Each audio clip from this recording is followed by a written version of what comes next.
Assalamualaikum warahmatullahi wabarakatuh. Bertemu lagi dengan saya Adila Fauza dari akuntansi kelas B. Di sini saya akan mempresentasikan hasil analisis kasus Jiwasraya. Langsung saja pada pendahuluan.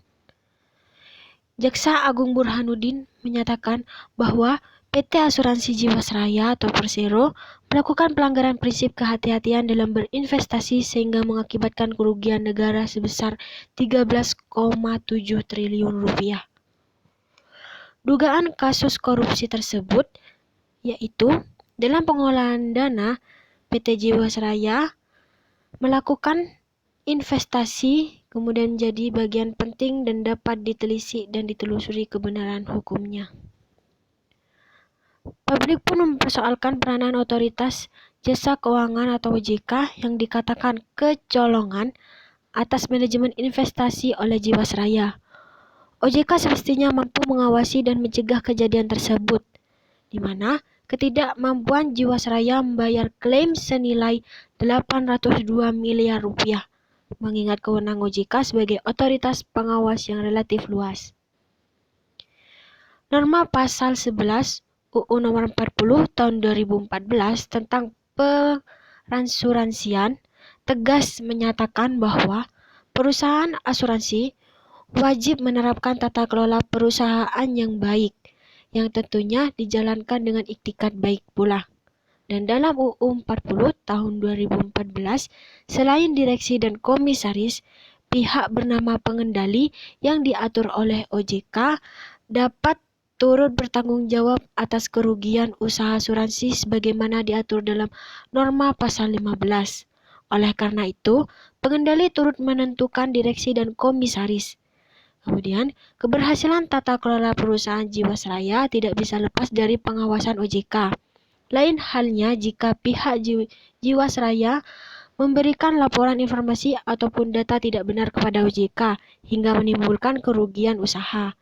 Direksi maupun komisaris dapat bertanggung jawab menurut hukum seperti yang dimaksud dalam pasal 74 UU 40 tahun 2014. Analisis hukumnya bisa saja menggunakan prinsip business judgment rule yang merupakan prinsip yang muncul dari sistem hukum Anglo-Saxon sebagai doktrin hukum yang memberikan perlindungan terhadap direksi yang menjalankan perannya sebagai usaha. Ketika bisnis atau usaha perseroan telah berjalan, kerugian maupun keuntungan menjadi sisi yang melekat dan menyatu dalam usaha. Tidaklah tepat jika suatu usaha perseroan mengharuskan keuntungan terus-menerus.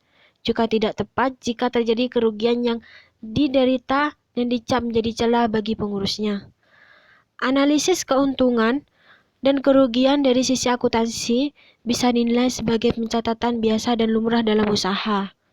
Akan tetapi, pencatatan akuntansi jelas menyebutkan judul laporan laba rugi yang artinya suatu usaha bisa laba atau mendapat untung dan bisa rugi.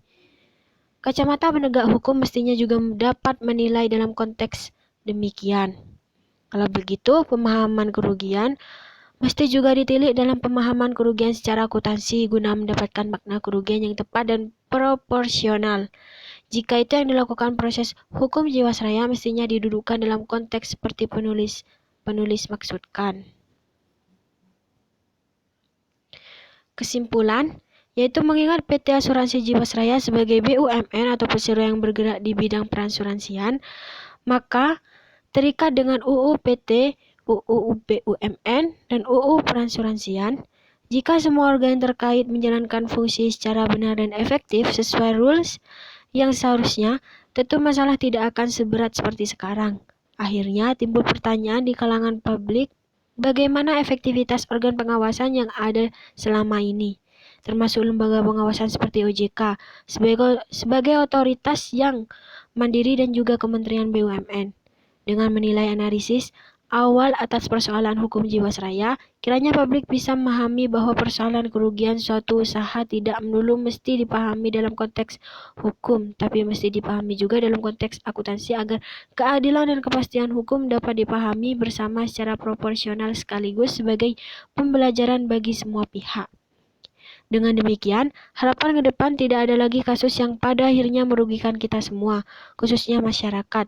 Penggunaan jasa asuransi serta menurunnya kepercayaan publik terhadap otoritas yang punya kewenangan. Sekian presentasi analisis dari saya, kurang lebihnya mohon maaf dan terima kasih sudah mendengarkan. Assalamualaikum warahmatullahi wabarakatuh.